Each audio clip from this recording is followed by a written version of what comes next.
yeah, if you're here, say hello. Say hello. Also, say where you're from. I realized that, I don't know, classic American brain. I was like, yeah, most of these people are from America, probably. And then, like, most of the most active people who are in the chat say it's like, oh, well, in my country. And I'm like, oh, it might not be that. So let me know where you're from. Say what's up. And, yeah. Today's gonna be I'm just gonna have a little bit of fun because, I think it's cool that I hit 300 subs. That was way faster than I was expecting to do that. Like, I was like, wow, maybe if we really go, we can hit 200 subs, like, right at the beginning of the year, and then we did that, and then barely a month went by, and we're at 300 already. Oh my god. All of my cats are being stupid in the corner. That's fine.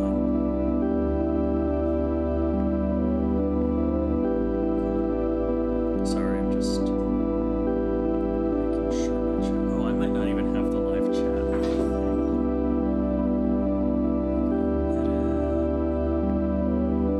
Live chat. Enable. Okay, cool. So it is good. That's good. Sometimes it like automatically makes it not available. Okay. Cool. So on the list of things that I'm gonna do tonight, I've been hey, how's it going? I know this is probably not the content that everybody is here for, but so I went to my Instagram page, which if you're not following, I think it's floating around somewhere on the screen. I have a little rotating thing, and it should show you what my Instagram is. I have on my story a little question sticker. If anybody wants to go ask me a question, just to keep it a little organized there, just to do a little 300 sub Q&A. If you don't have an Instagram, just drop it in the chat, but I will say sometimes I do get lost on the chat. So if you can, I'd love for you to drop any questions you have there. And yeah, I just kind of want to talk about the channel, talk about not the channel if people want to do that. I'm gonna bring that background music down a bit. But while I'm doing that,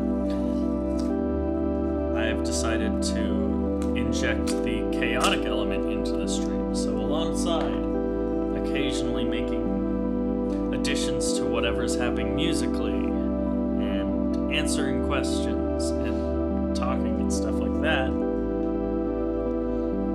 I'm also going to bleach my hair and then dye it pink. So let's go. Oh, that's awesome. Cool. That's really cool. I'm glad that you enjoyed my guide. I hope I didn't put you too much into the red with any of those pedals you got. What'd you get? I'm really curious. I'm a guitarist before anything else, actually, so I can always talk about guitar pedals. So excited to see what you got. So let's see how this works.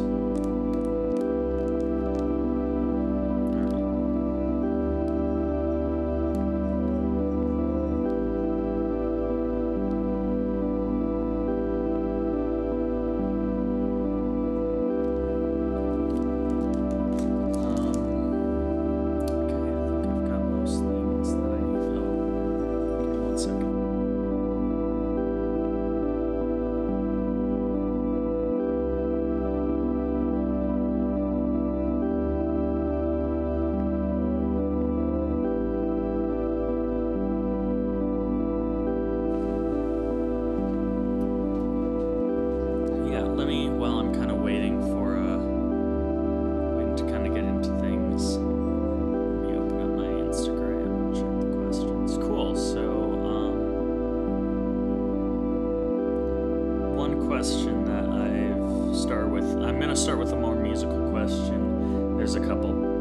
personal questions. Again, if anybody wants to ask me something, feel free to throw it into the Instagram. Which, yeah, it's at the.benji.boy. So, okay, the Moore pedals are actually like, I really want some, so here's a little digression. So, in the Beginner's Guide to Ambient Music series, episode 2, hey, thank you so much, good to see you as always. Yeah, in the Beginner's Guide to Ambient Music second episode, my interview with Benjamin Mauk. He's the drummer for this band called Colin Fills.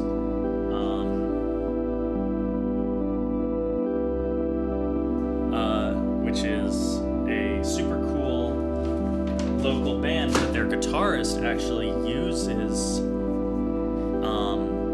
uses as like his secret weapon distortion pedal, one of those tiny little Moore pedals. And so they're great. They're like insanely like good budget options. I love that they're small because I have a giant pedal board, and frankly, or I had a giant pedal board, and it became so much lugging it from gig to gig to gig that I ended up downsizing to like nothing. Thank you.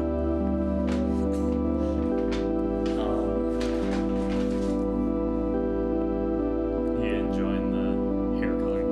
We're just checking out some stuff. But yeah, so like I really like the Moore pedals, and I kind of want to get a couple and, I don't know, like set up an effects loop for my studio and how this kind of looks, because I really want to, I don't know, I want to be able to like do a lot of post-processing and or I want to be able to do a lot of stuff without going in the DAW. I've been, looking up analog compressors, everything, like all that hole that you can continue to fall into.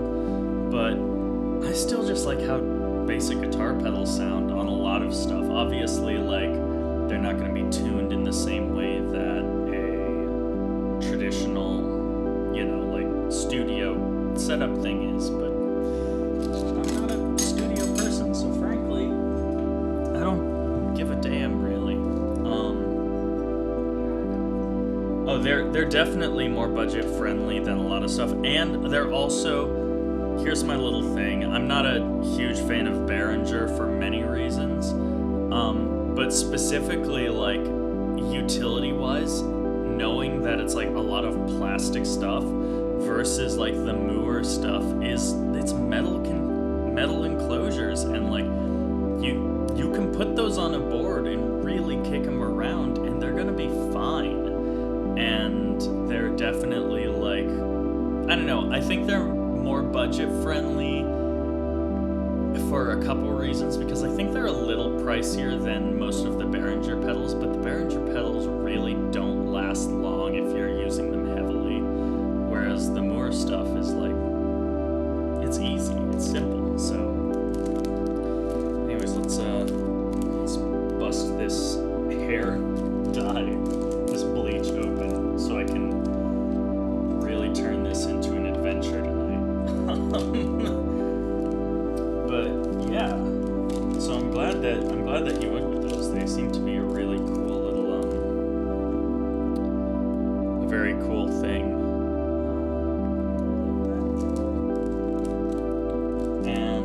But yeah, so on my question sticker on my Instagram story, one question I got from a friend and an artist who I very much wish that I want to work more, or work with her in general, because she's great. She asked, it's Caminata, on Instagram is Caminata Music, and she asked me what's been inspiring me recently. And so I think I'll just start talking with air, because I think it's a little different. I think that this is a thing that I talk about a lot, is that I have been I've been in kind of an interesting place place with ambient music where I love it, but it's not, I think I need to see 2-1 on which side. Okay, cool. But so I've been a little absent from the ambient world, if that makes sense. Yeah, they're very plasticky, which I just prefer metal pedals. But yeah, so I've been it's weird, I've been making a fair amount of ambient music that I really enjoy recently, and I've not been listening to as much ambient as I used to do, which is, I don't know, that's kind of different for me. There was a period where I was kind of exclusively listening to a lot of really cool ambient artists and stuff like that, and it just kind of stopped. And it wasn't for any, I wouldn't say I burnt out, because I definitely still am down with it, but I started getting ambient inspiration from different places, which is, I think, pretty important, is to really stretch yourself musically into a place where you kind of have more freedom, because you're not worried about the conventions of one genre or another. So, as anybody who's, tuned into any of these live streams for the past, 4 months would know, I've been listening to an awful lot of Fortet. I've been listening to an awful lot of house music in general. I've had some really good recommendations from people in comments and subscriptions, and people who found me on Twitter and on Instagram and sent me some stuff. Which, by the way, also, if anybody's watching who's sent me music to listen to or asked for advice or anything on Instagram, or shown me what you're making, that's super cool. Everybody who sent me something has sent me something really interesting, and so it's super cool to see stuff like that, because I'm a super small creator. This is me celebrating 300 subs, and despite it being such a small number, I'm really feeling, I don't know, I really feel it's really cool to see that little bit of, what's the word I'm looking for? That little bit of influence there. So, but yeah, I've really been splitting my time between kind of more traditional ambient style music, or honestly, I haven't been listening to a lot of that. I've been listening to a lot of house and electronica, but I've also been listening to a bunch of sort of what my go-to genre was for years, until the ambient thing came along, which was emo music. I'm a huge Midwest emo revival nut job. That was kind of my thing. I was the kid in high school who was always wearing a My Chemical Romance t-shirt. Yes, you can laugh, but I would still wear a My Chemical Romance t-shirt if I had one that fit me, so whatever. But I've been listening to a lot of the kind of more the modern bands in that vein, so something like The Hotelier, or something like, there was another one I was listening to really recently. It's slipping my mind right now. Listening to a bunch of Title Fight, an obscene amount of Title Fight, and they are they're not what you would think would inspire you in a really sort of ambient direction. But first of all, good songs are just good songs, so that's one thing. But then, I don't know, especially with something like early Title Fight, like Shed era Title Fight, or with Hotelier's Home Like No Place Is There, there are some really beautiful moments of ambience, if not ambient moments. like listening to something like, obviously, like the beginning of Head in the Ceiling Fan, or the beginning of, not Life in Drag, but a different song off of Home Like No Places There. There's some really just beautiful moments there of really restrained and reserved playing, and I don't know, there's something about that that really affects me and really inspires me to create. And so yeah, sorry, I'm gonna set something up real fast here. Edit mode or studio mode. So that answers that question. Is like, you know, I've been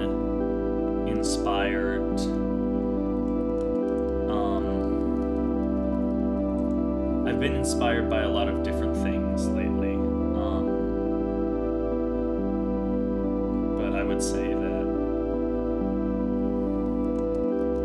I don't know, I would say that I've been surprised at what's been inspiring me, you know?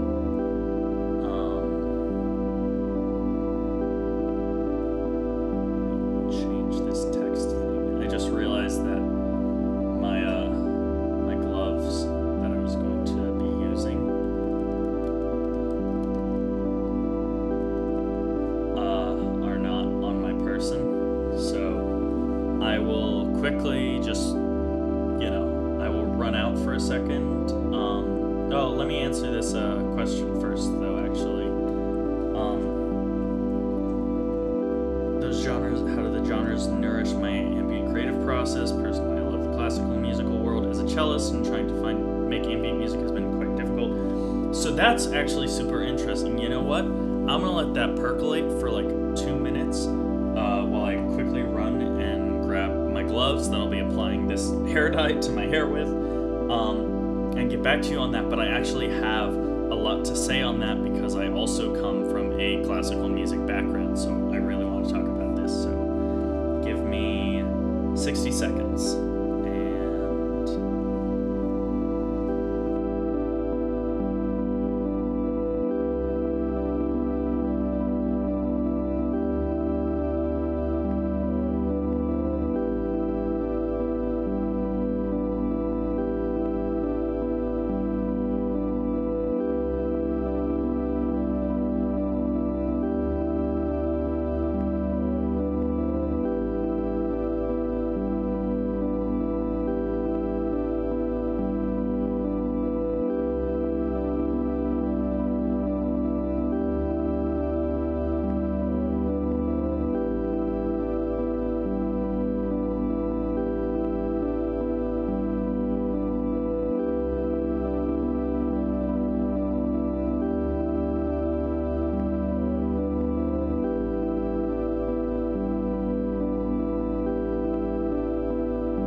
Anybody who lives near me just saw me run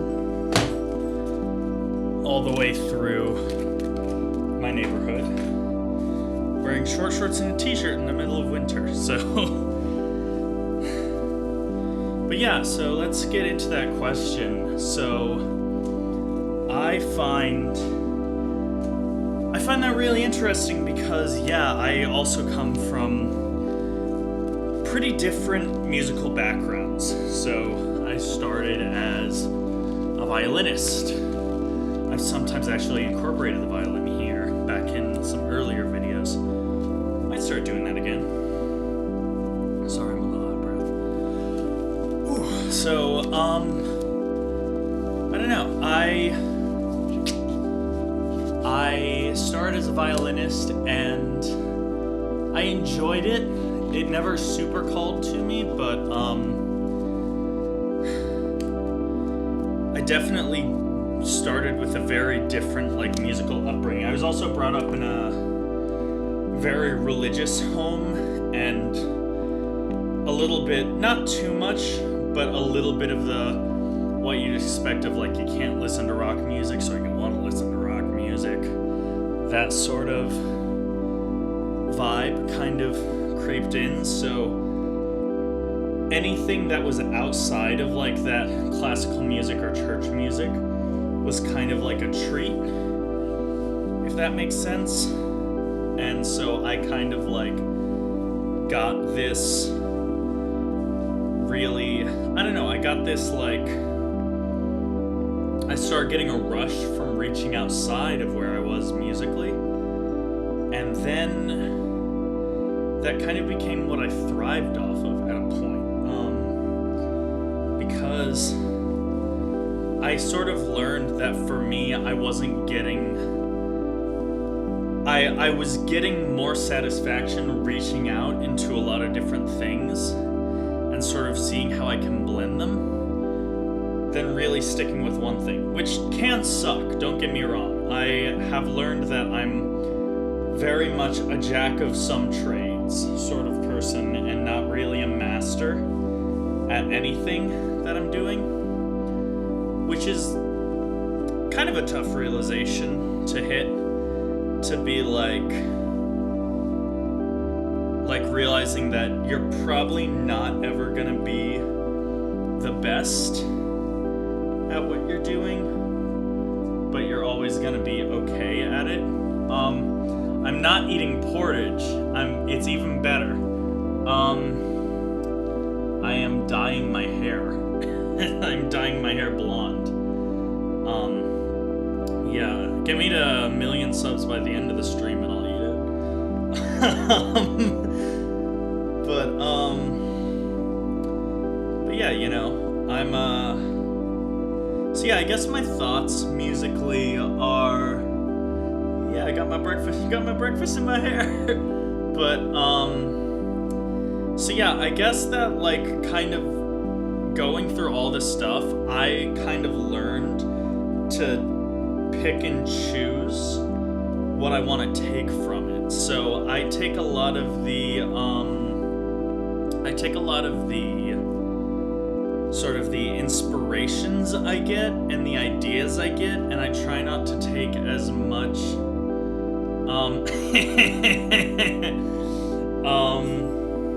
but I try not to take it as much, man, that really got people going.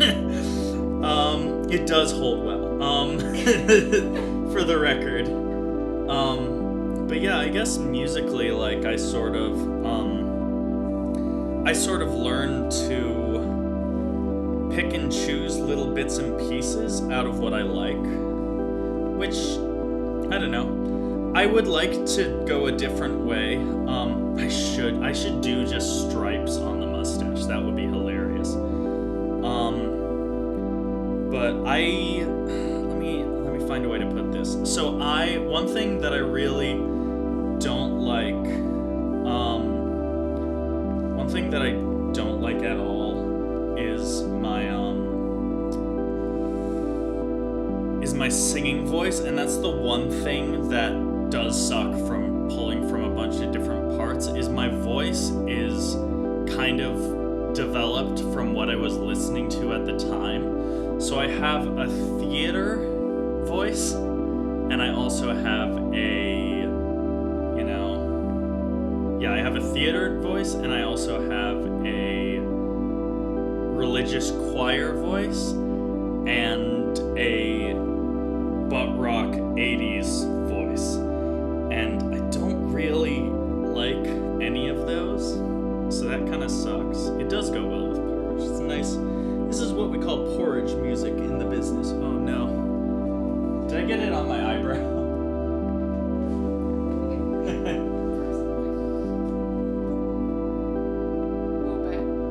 Can you get a glove and just wipe that off for me? They're on the floor right here.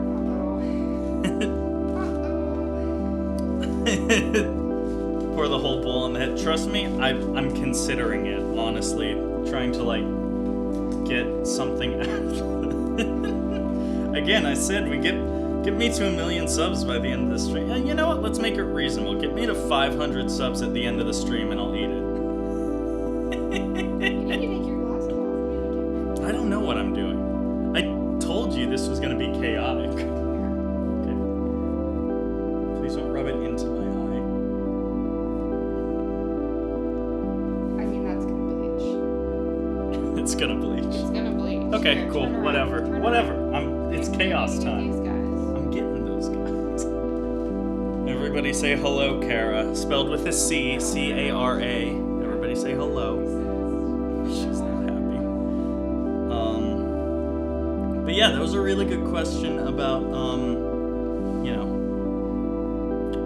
about how that different type of music impacts you. Sometimes it helps, sometimes it hurts, and kind of it's all about learning how to maximize what helps and minimize what hurts. So yeah, also, again, another, I'll just give this shout out one more time. There's a question sticker on my Instagram story that I'm taking questions off of if anybody wants to go throw any in there. Instagram is the.benji.boy, B-O-I, and just to keep things a little organized here. I'll kind of jump into some of the more personal questions, which is the first one there is, how do I feel about the new hair from my buddy Sam? Which I'm sure somebody probably noticed that I went from a very sick 80s mullet to not so much a sick 80s mullet. And, it's January. It's COVID season. Are you expecting me not to have a quarter-life crisis? Let's try to... Oh no, the power's not there. I'll throw on a defam patch in a second to try to spice this up a bit. Let's see. But yeah.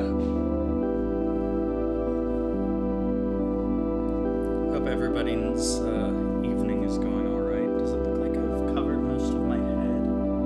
I feel like I have. I feel like it's about to be time to start the clock. And that's a sound. Sample this. Oh, don't sample that actually. It's gonna get sampled somewhere I don't want to know. Alright. I think step 1 of chaos is probably complete.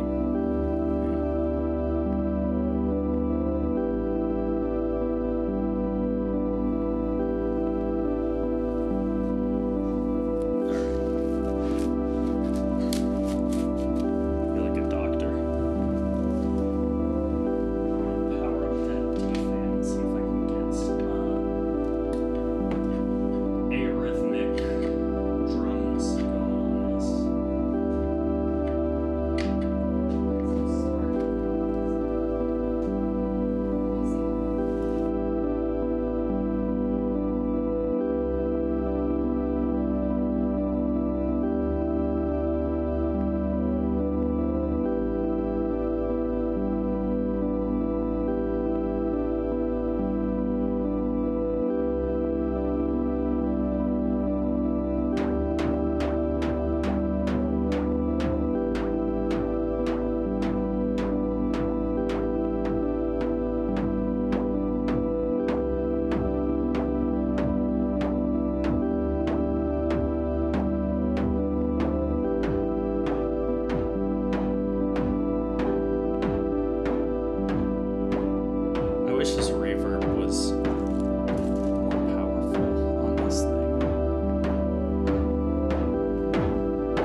insane stream I've ever done. I'm sure that I look insane right now. Good to see ya.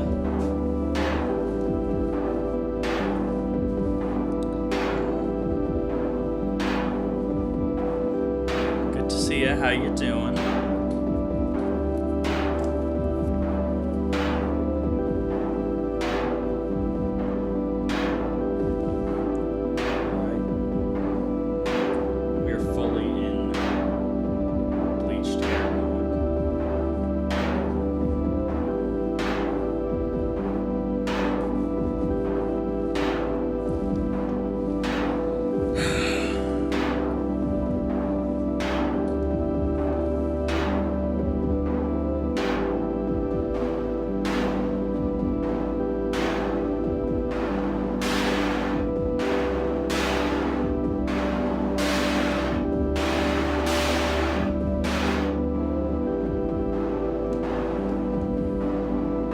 Oh yeah, no problem. I'm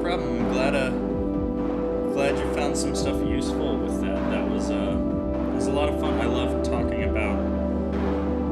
Obviously, I love talking about gear all day, and especially the OP1 because it's such an interesting little machine. I think that I definitely see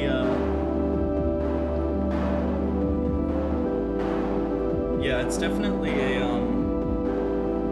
an interesting tool. I think a lot of people kind of write it off because it is stupid expensive and it looks cool, which kind of immediately makes you think that it's like a toy and that it's like a like it's not for serious production. But I don't know, I've been using it I've only been using it since the summer, but for as little as I've been using it, I think that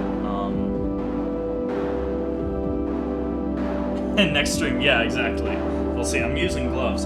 Trust me, I'm like freaking out about all this bleach that's near my equipment, but also like it's metal. It's the worst that could happen. That's famous last words. But yeah, the OP1 is just such a, I don't know, it's so interesting. I'm probably not inspired the same way that a lot of people are inspired by it because it's more of a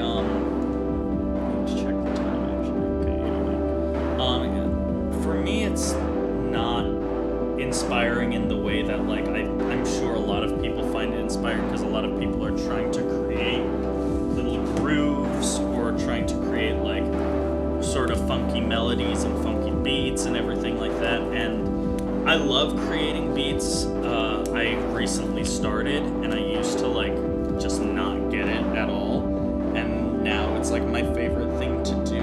But it's, I don't know, I find it inspiring in the way that, like, it's just the fact that it's portable. And I am going to use the OP1. We didn't use it in the studio because our time got a little, our time just needed to be organized differently.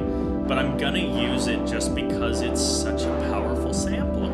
And, like, that's a thing that I think a lot of people kind of poo-poo on it, or not poo-poo, but they just kind of forget, because they'll be like, oh, the synthesizer engines, they sound weak and tinny, which I disagree with in general, but it, to each their own. I can't really hear any, like, I think it's all in how you dial them, but what's really important to me is the fact that it is just a tiny portable sampler, and, like, I love that.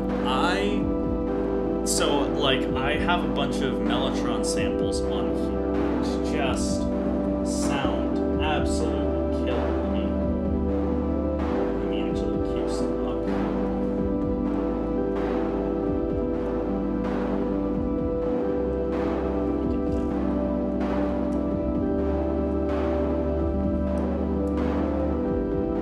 Oh, of course, it's too quiet.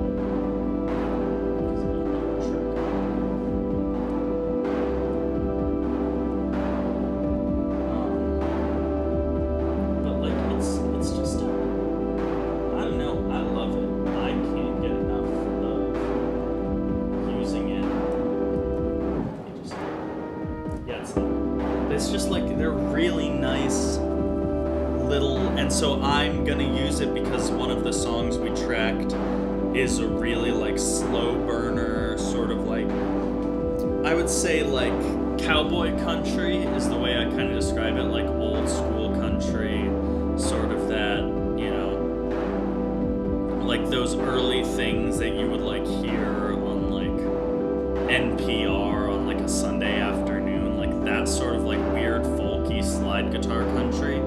And I think that something that really makes it pop is just adding a little mellotron in the background. And I know that a lot of people like just kind of write it off, but I mean, like, I'm really glad there are some people who use it on like a more professional level, who kind of like go to bat for it a bit. Like, I'm glad that people like Jeremy from Red Means Recording,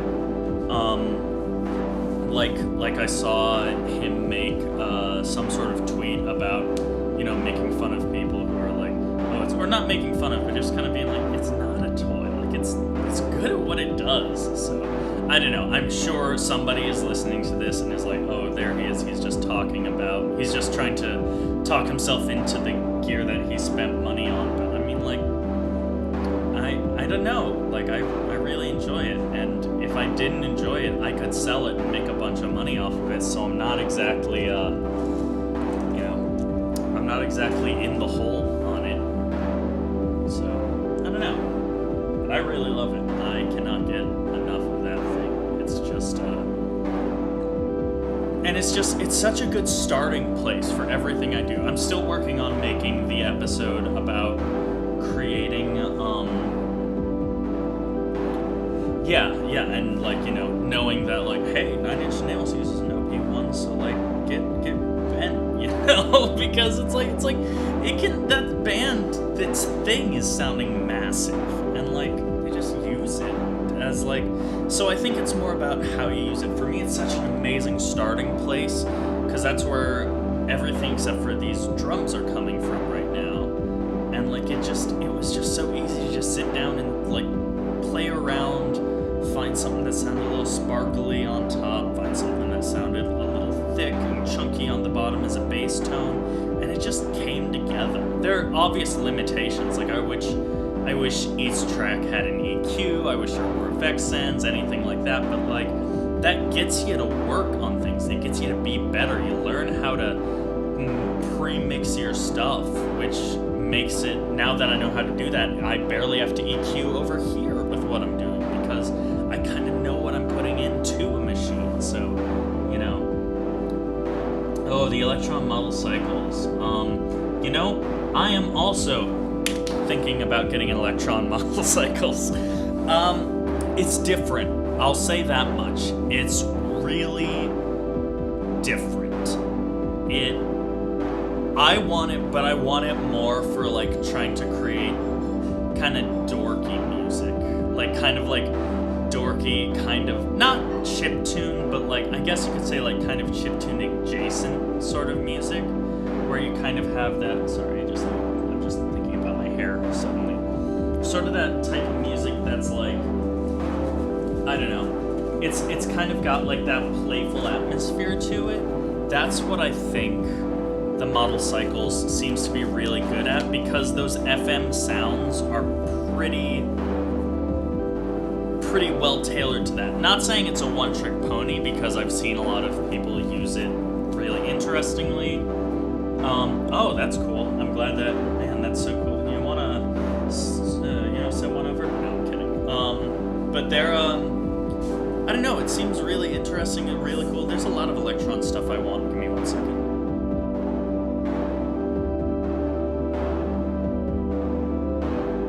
Being backseat driven on my hair dye job. But yeah, it seems really cool. It's, I don't know if I would say it's like an ambient machine per se, in the way that like you'll probably have to work it a little bit to get it to that.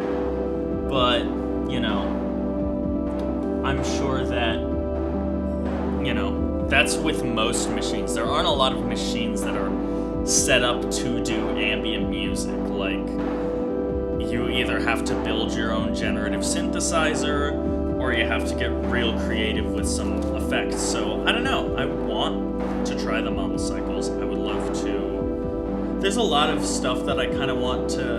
I'm considering doing a will it ambient sort of thing. I don't know if anybody does that on YouTube already, and I don't want to step on anybody else's, thing. But I kind of want to take some like unconventional stuff and use it in an ambient context because, especially now that I've started using the DFAM and it's kind of become like an integral part to what I'm doing, these really rattly drums somehow really glue together these soundscapes for me. And I kind of want to do like a series on like, how to do stuff. I also do love the Volca FM. I'm assuming you've just been watching a bunch of Knobs videos because that's what I've been doing, and I love his video on the Volca FM. It really shows off what that machine can do. I don't know, it's really a really interesting spot to be in, finding that next machine. And it really is personal preference. I think that's obvious, but it doesn't hurt to say that it is, like, it's important to, like, find something that matters to you and something that, like, draws you in. And it can be something like the aesthetics on the model cycles. Like, it just looks cool versus maybe you don't like how cramped the Volca FM is, or maybe you love the fact that you can just put the Volca FM in the tiniest little nook of your music making setup and just kind of reach in and do it there. So I think it's about what speaks to you, really.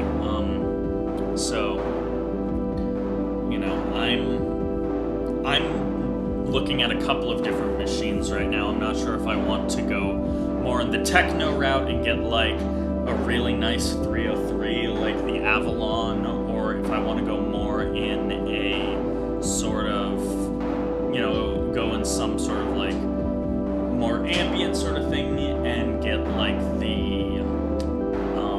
Chase Bliss Blooper, because I love that pedal.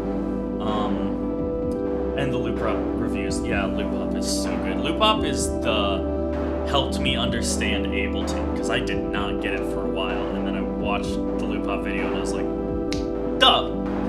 Makes sense now. Oh, it's so good. Oh, it's so good. Let's see, what time is it now? Alright, I should probably... I'm gonna say I have 10 more minutes before I need to get this poison out of my hair.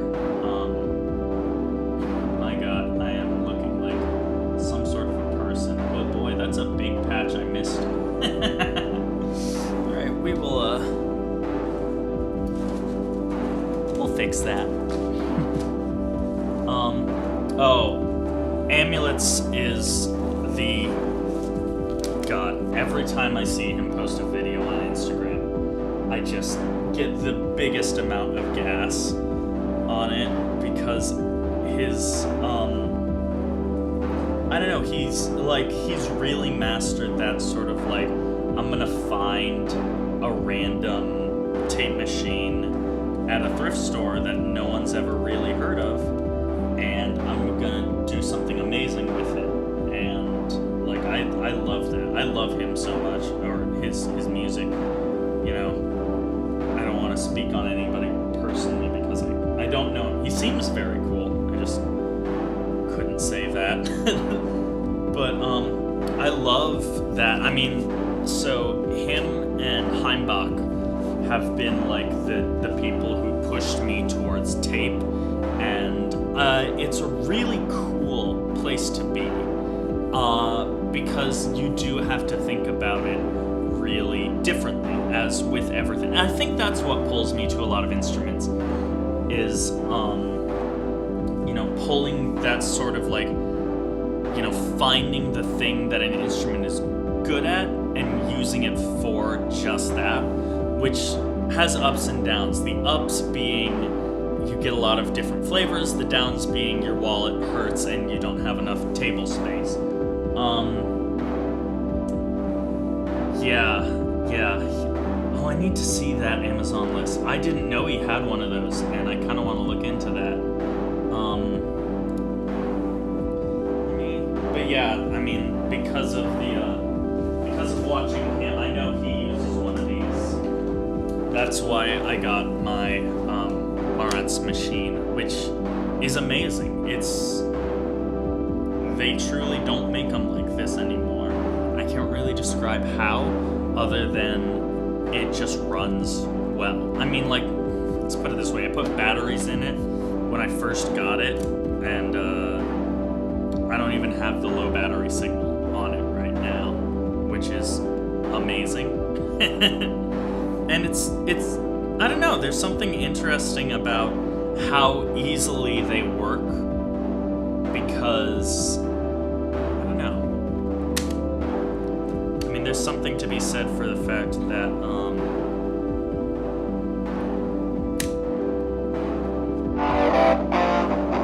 oh, that's from my band practice. And that's the thing, is like, it sounds amazing as like an amp sound, you know? Let me turn these things down. Like, that's amazing. And you have this really unique, dirty, distorted, buzzy sound coming out of them. And like, I don't know, I just can't get over them. Yeah, please drop that list, though. I want to see that list. The record's going well.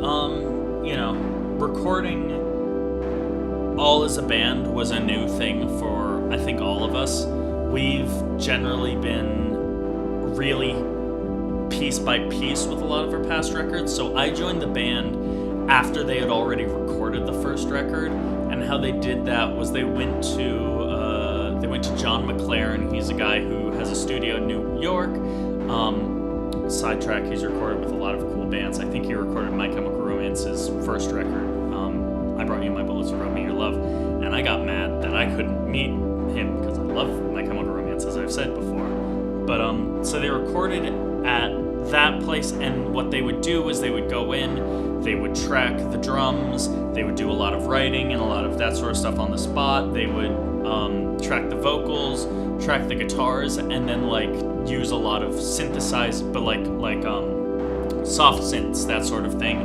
And then with the second record, it was more like I was with the band, and it was more like, okay, we're gonna send you these songs, I want you to do these parts, send it back, have a little bit of fun in this part, have a little bit of fun in this part, stay true to what I sent before, and that, you know, in this part, and then like, you know, it all kind of came together. And because of time restrictions, our sound engineer also recorded a bunch of the guitars because I was working a lot, I didn't have a lot of time, so that's just kind of how it went. But so for us to all be in the same place and actually like get through so much was awesome. It was so cool. It was so cool to like feel that energy of a bunch of people in a room making music and thinking, man, this is sick, this is cool, this is a thing that I'm excited about. Because it's been a while since, I mean, especially since, like, you know, everything shut down, band practices have stopped for, you know, safety reasons and everything like that. It was nice to really like get in there and get all of that done.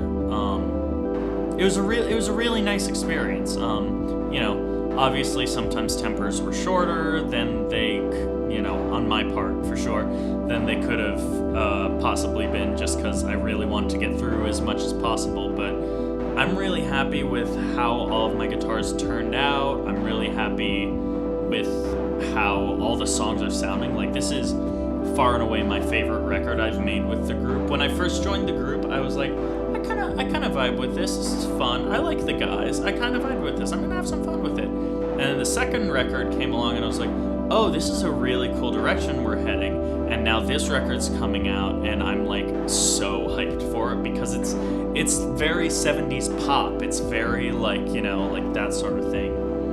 Have a good evening. Thank you for staying up. It's always awesome.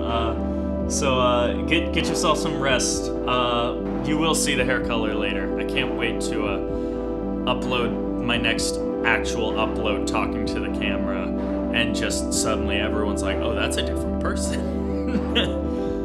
But have a good night. Good to see you as always.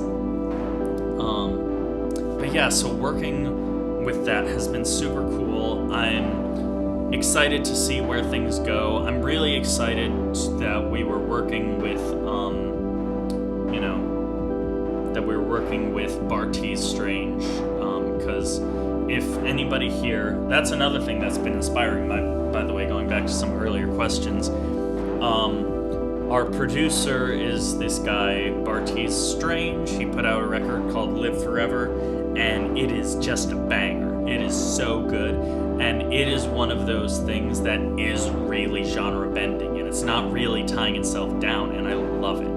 It's got everything from killer style indie rock to sort of emo style vocals at points to really soulful vocals to R&B influences, lots of drum machines, lots of synths, lots of great guitar tones, and just a lot of energy. And the dude is so good. He has such a good musical ear, and working with him was such a blast, because he would come in and be like, hey, try this, and we'd try it, and we'd be like, that's amazing every single time. So I'm super excited to keep working with him a little bit. We're gonna track some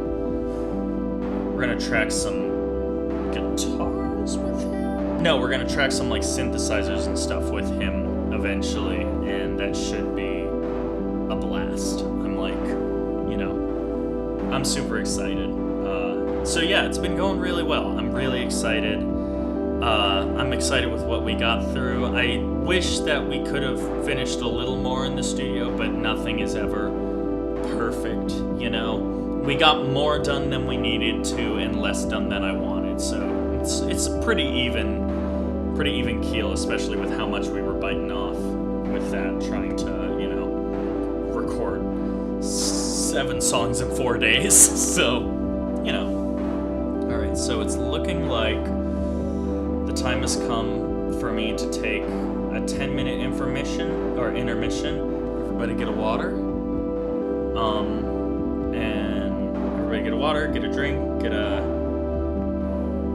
stretch your legs. And I'm gonna wash this out of my hair, and we'll be back with part 2, adding crazy person color. So, yeah. See you guys in a few. Or maybe see new people in a few. Who's to say?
suspicious. Welcome back. I'm probably gonna have to do another round on my hair, so in the meantime, while I wait for it to dry a bit to do another round, why don't I actually make some music for you guys?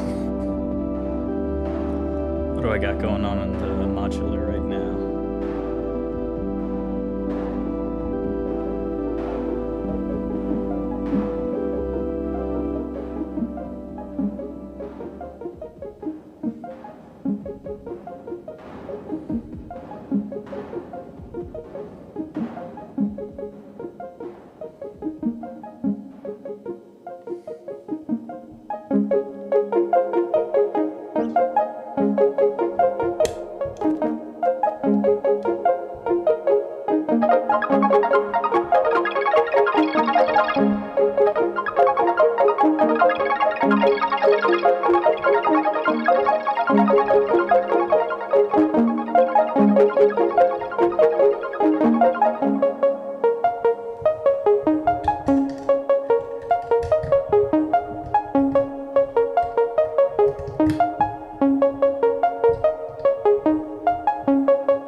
Have a good evening. Thanks for showing up. Thanks for keeping the conversation going.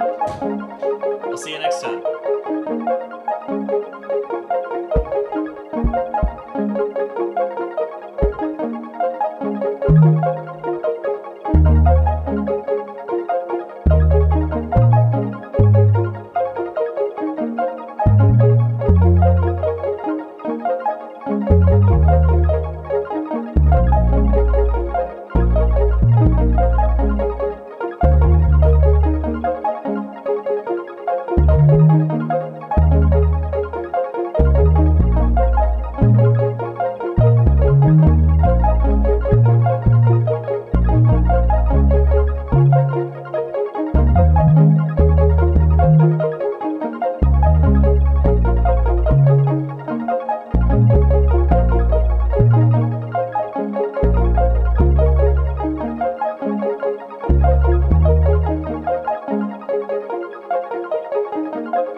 round 2 on this hair.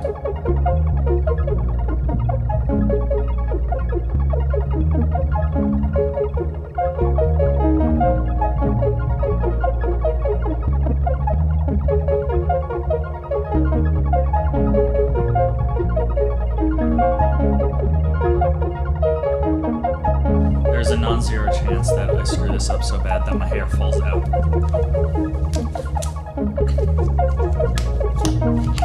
Shout out to the 4 people still watching this chaos unfold.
much as I'd like for us all to deal with my hair dye mistakes, that is a me decision. So I'll log off for now. I'll see y'all next time. Have a good evening. Hopefully next time, because I am scripting a video, hopefully next time is an actual video. So see you guys soon.